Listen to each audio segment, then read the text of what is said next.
Hi, I'm Bernard. Today we're going to go over the 3 most important questions you should ask during your hair extension consultations. And I'm also going to cover the sketches I like to draw when doing a consultation.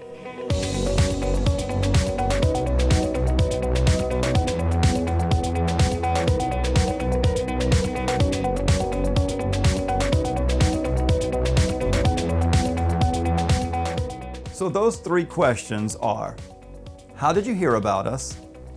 Have you ever worn hair extensions before? And how much do you think they cost? Now let's break those 3 questions down. So the person asking the questions in a consultation is the person in control. When your customer first asks you, do you do extensions, how much they cost, they're controlling the situation or the consultation. By taking control back, by asking these 3 questions, puts you in control. So that first question, how did you hear about us? That lets you know where your marketing dollars are being best spent, if you're marketing at all. Second, have you had hair extensions before? Have you worn hair extensions before? That helps you know so much more about what they really want to know. How much is their experience level? It'll let you know what you should talk to them about during the consultation. The third one is, how much do you think they cost? Customers are always calling the salon saying, or walking in saying, do you do extensions? What do they cost? And usually you just answer and kind of freeze, and they say yes or no and walk out. By getting back in control of the conversation and asking the questions, you become in control and find out much more about what you need to know to talk to them about. So that third one, how much do you think they cost? I usually say extensions can range from very low quality to very high quality, from very low price to very high price. So by asking your customer when they ask you how much do they cost, you say, what do you think they cost? It'll help us get on the same page. If they've done some research on the internet about price and cost and technique, they'll have a rough idea, and it'll help you understand better what you should be talking about during the consultation. 2 of the biggest fears clients have during this consultation is how much it costs and does it cause damage. So one of the things I like to do is draw a few things out on paper, which we'll do on a whiteboard here today, just to show some of the ways extensions don't have to be damaging if done correctly. One of the first things I like to draw is one extension bond.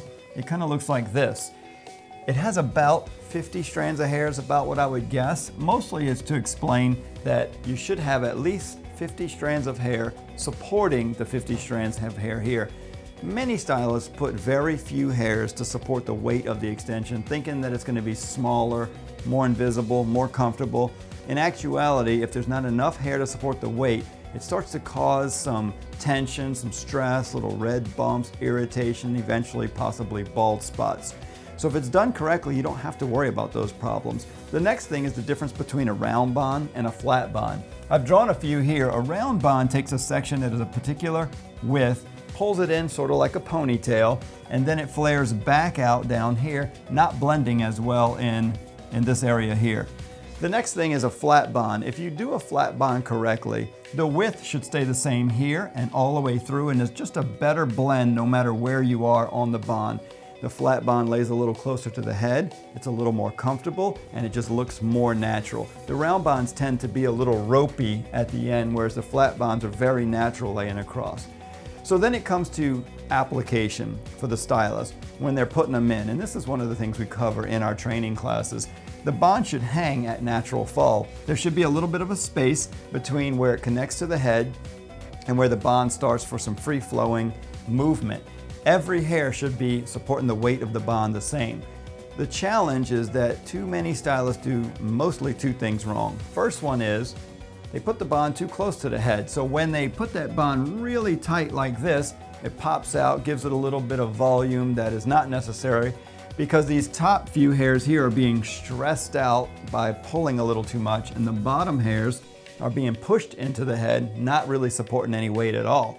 And then the next thing that is done is people try to mimic the space done in the first one by pulling way out this way, holding that whole bond out like this, when in actuality it should have been done at natural fall. But when it's done like this and sealed like this, then when it falls, you can kind of see what happens here. The few hairs at the very top are supporting the weight, and none of these other hairs are supporting the weight at all. So that whole section is sort of like this on a person's head. That top hair represents a few hairs across the top that support the weight, and all of these other hairs are not supporting their own weight or even the extension. So then what happens if somebody has finer, thinner hair? They may lose a few of those hairs a little sooner.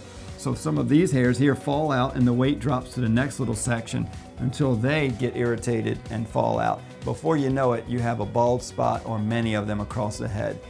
This doesn't have to happen if they're done correctly. And if that was helpful, head on over to iTunes and download my podcast, The Profitable Stylist, where I go more in depth on how to grow your hair business in general.